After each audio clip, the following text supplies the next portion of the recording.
جتنا کھل کر بتایا جا سکتا تھا وہ بتا چکا تھا۔ میرے اکسانے پر اس کی سرما بھری آنکھوں میں چمک کے ساتھ ساتھ بے شرمی گھل گئی اور زبان کا تمام تر فساد لفظوں میں تحلیل ہونے لگا۔ وہ جوانی کی دہلیز عبور کر چکا تھا۔ دیکھتے ہوئے کچی کلائیوں پر اس کے نچلے اعصاب کانپنے لگے تھے۔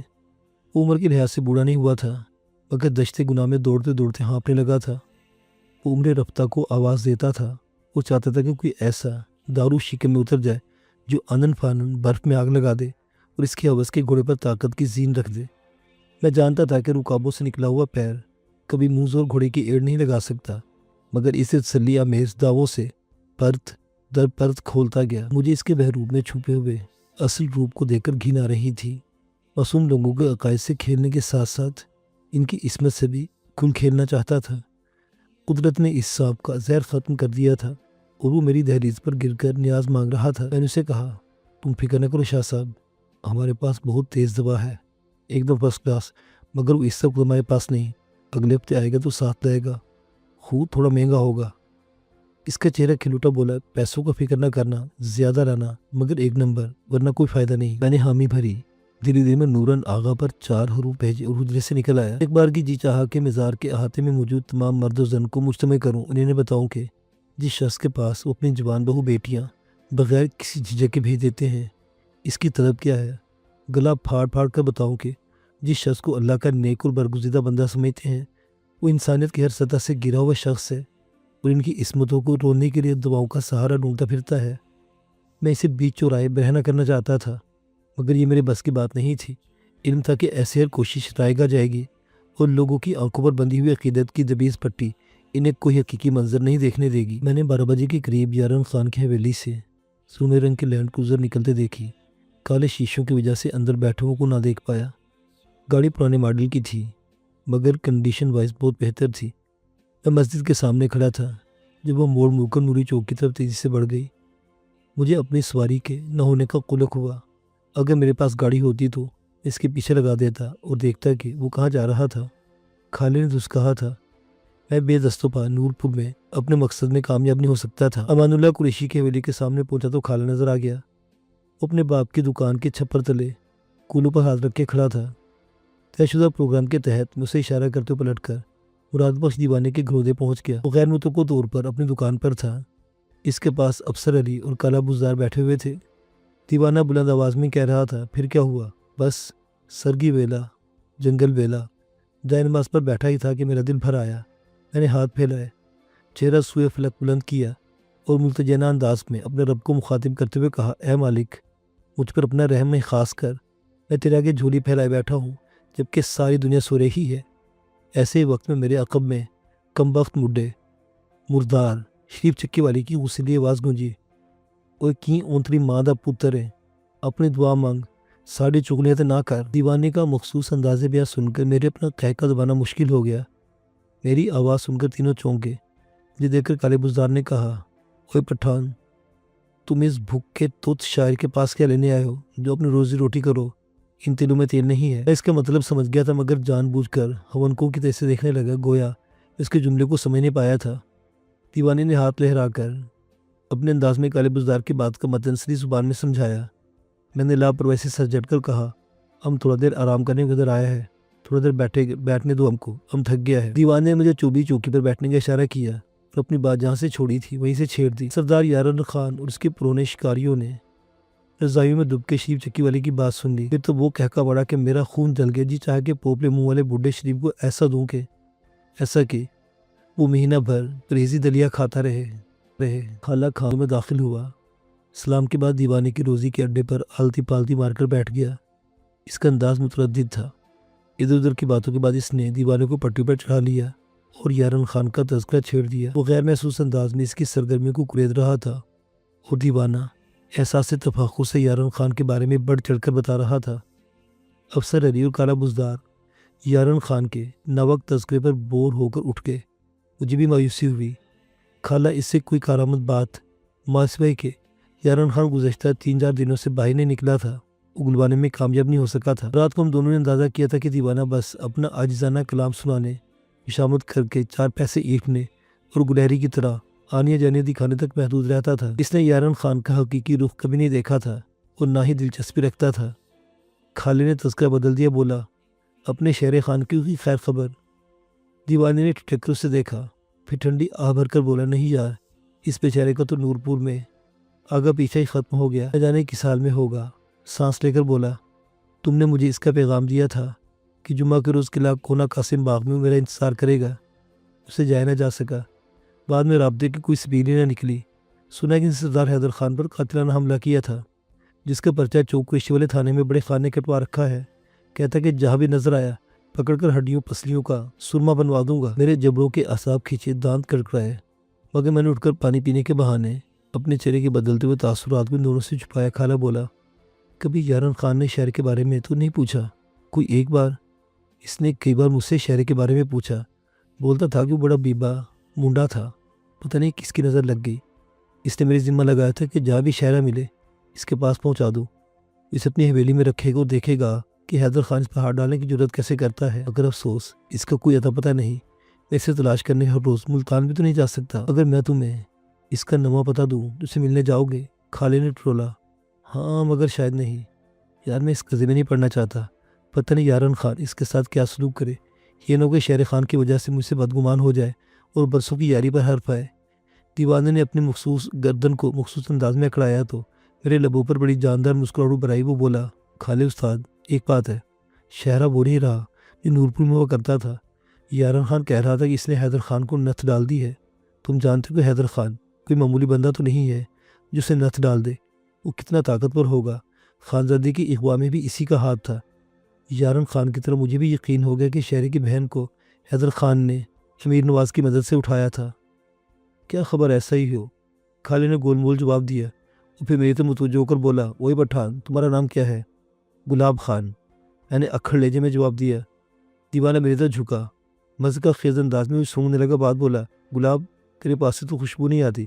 میں نے جھٹ سے کہا خود تم نے کبھی گلاب جامن کھایا ہے؟ ہاں کھایا ہے، کیا ہے اسے؟ دیوانہ متجسس ہوا۔ اس میں نہ گلاب ہوتا ہے نہ گلابی رنگ، ہم نے سونگ کر دیکھا تھا۔ گلاب کا خوشبو بھی نہیں ہوتا، اس میں جامن بھی نہیں ہوتا۔ تم پنجاب کے رہنے والے اسے گلاب جامن کیوں بولتا ہے؟ میں نے دانشورانہ انداز میں کہا تو دونوں ایک دوسرے کا منہ دیکھنے لگے۔ خالہ بولا دیوانے یہ پٹھان نہیں، پٹھانوں کا سائنسدان ہے، کیا سمجھے؟ اب کیسٹ کی دوسری سائڈ لگاؤ اور نیا پشتو گیت سنو۔ دیوانے نے ستائش امیز نظروں سے مجھے گھورا۔ خالہ بولا وہی دیوانے، یہ تمہارے پاس بیٹھا کیا کر رہا ہے؟ میری مانو سے دو چار قاتلانہ قسم کے دھوڑے مارو، اسے بک ٹوٹ بھاگتا دیکھو۔ دیوانے نے ایک ذرا غصے سے خالے کو دیکھا، کوئی دوڑا سنا کر تمہارے کلیجے میں چھید کیوں نہ کر دوں؟ خالہ تمسکرانہ انداز میں ہنسا تو دیوانے کو غصہ آ گیا، گردن اکڑ گئی، مونچھیں پھڑپڑانے لگی اور شعلہ نظروں سے خالے کو دیکھ کر اپنی سلائی مشین پر جھک گیا۔ خالے نے مجھے گھروندے سے نکلنے کا اشارہ کیا۔ میں نے سامان اٹھا دیوانے کو مخاطب کیا، اوے درزی تم نے کچھ خریدنا ہے؟ Tea set, water? میں نے سانس لیے بغیر اپنی چلتی پھرتی دکان کا جملہ سامان گنوا دیا۔ دیوانہ آنکھیں پھاڑے سنتا رہا، پھر اس نے بلا کر بولا غضب خدا کا تو پھیری والا ہے یا آٹو ریورس ٹیپ پلیئر؟ کچھ نہیں لینا میں نے، جا اپنا کام کر، میرا دماغ چاٹنے کے لیے منحوس ڈرائیور ہی کافی ہے۔ گھروندے سے نکل کر میں اور خالہ آگے پیچھے چلتے بخشو لوہار کی دکان پر پہنچے۔ خالے کو دیکھ اس کے باپ نے اڈا چھوڑا، ٹیبل سنبھالتے بولا پتر میں ذرا حیات خان کے دارے پر جا رہا ہوں، تب تک تم ادھر بیٹھ جاؤ۔ بخشو نے دکان سے نکلتے اچھلتی نگاہ مجھ پر ڈالی اور نظر انداز کرتا باہر نکل گیا۔ وہ اپنی عادت کے مطابق بے رہنا پا تھا۔ گاؤں کے اکثر بوڑھے جو گاؤں تک محدود رہتے تھے ننگے پاؤں پھرا کرتے تھے۔ خالہ اور میں چھت پر تلے چارپائی پر بیٹھ کے اور آتے آتے لوگوں کو توجہ سے بچنے کے لیے اپنا سامان کھول کر پھیلا دیا۔ اس کا فائدہ یہ ہو کہ دیکھنے والے ہی سمجھے کہ خالہ کچھ خریدنے کے لیے مجھے گھیرے بیٹھا ہے۔ میں نے آہستگی سے کہا خالے میں نے غزالہ کو دیکھ لیا ہے، ساتھ ہی میں نے اس سے ہونے والی ادھوری ملاقات کا احوال حسرت بھرے لہجے میں کہہ سنا۔ وہ بولا بہتر یہ کہ اپنے پھوپھو اور غزالوں کو یہاں سے نکال لے جاؤ، ان کے حصے کی روٹی رب کی ذات دیتی رہے گی۔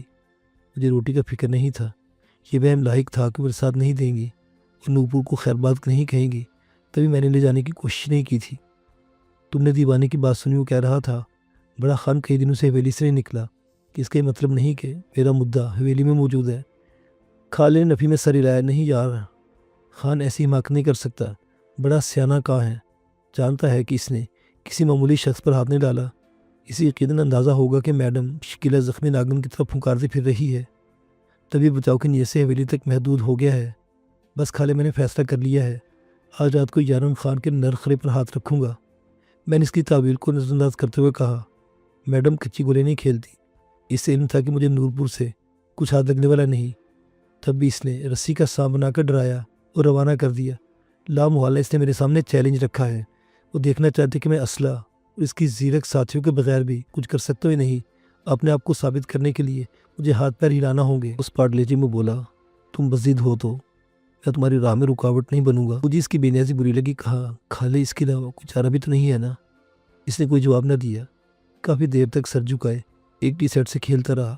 توقع کے بعد سر اٹھا کر مستفسر ہوا، خانزادی کا کیا بنا؟ میں سمجھ گیا کہ اس کا اشارہ حیدر خان کی بیٹی اسما کی طرف تھا۔ میں نے بتایا، اسے میڈم نے لمبے سفر پر روانہ کر دیا تھا۔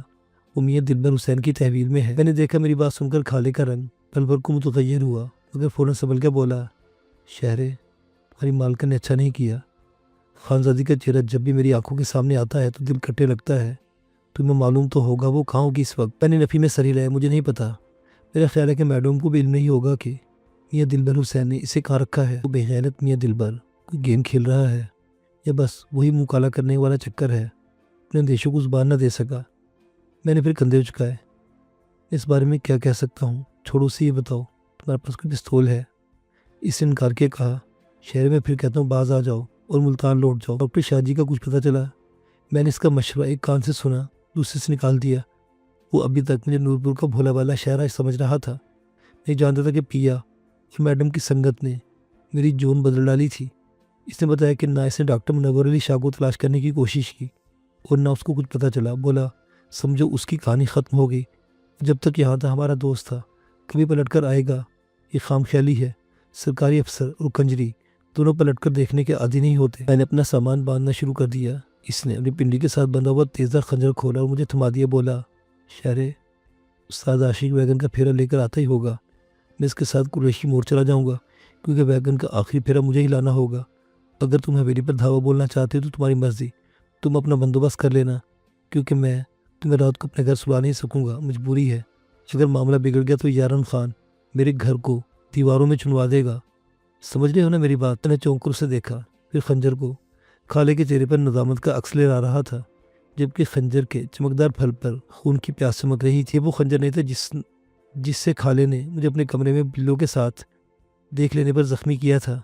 ان حالات میں ایک خاموش اسلحہ میرے لیے بڑا فائدہ مند تھا۔ خالے کی ندامت تحلیل کرنے کے لیے میں نے اس کے کاندھے پر ہاتھ رکھا۔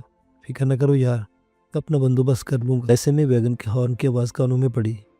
وہ اب تب میں پہنچنے والی تھی۔ میں نے خالے سے ہاتھ ملایا، غزالہ کا خیال رکھنے کی تاکید کی اور ازودہ لیجم الوداع کہا۔ مجھے گھر میں ٹھہرانے سے معذرت کے سبب شرمسار دکھائی دے رہا تھا، حالانکہ میں نورپور میں بآسانی نصف شب تک کا وقت گزار سکتا تھا۔ مجھے بھوک لگی تھی، چونکہ مجھے معلوم تھا کہ سردار وریام خان کے دارے پر مسافروں کو کھانا دیا جاتا تھا، اس لیے وہاں پہنچ گیا۔ سرخ و سفید اور دراز قامت وریام خان دارے میں اپنے روایتی کرو فر سمیت جلوہ افروز تھا۔ اس نے ایک نظر مجھ پر ڈالی، دیکھا اور کڑکدار آواز میں پوچھا، ابھی پٹھان کیسے آئے ہو؟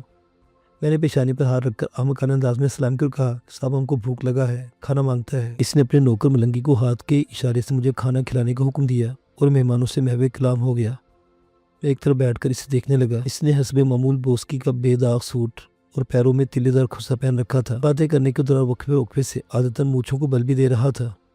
مجھے وہ وقت یاد آ گیا جب اس نے اپنی پوری فیروئن سمیت اسی جگہ مجھے بے عزت کرتے ہوئے ڈاکٹر شاہ جی کی بیجا معاونت کے جرم میں سخت سست کہا تھا۔ ملنگی کھایا، اسٹیل کی ٹرے میرے سامنے چارپائی پر رکھ کر بیٹھ گیا۔ مجھ سے پوچھا، اسے میرا نام پتہ پوچھنے لگا۔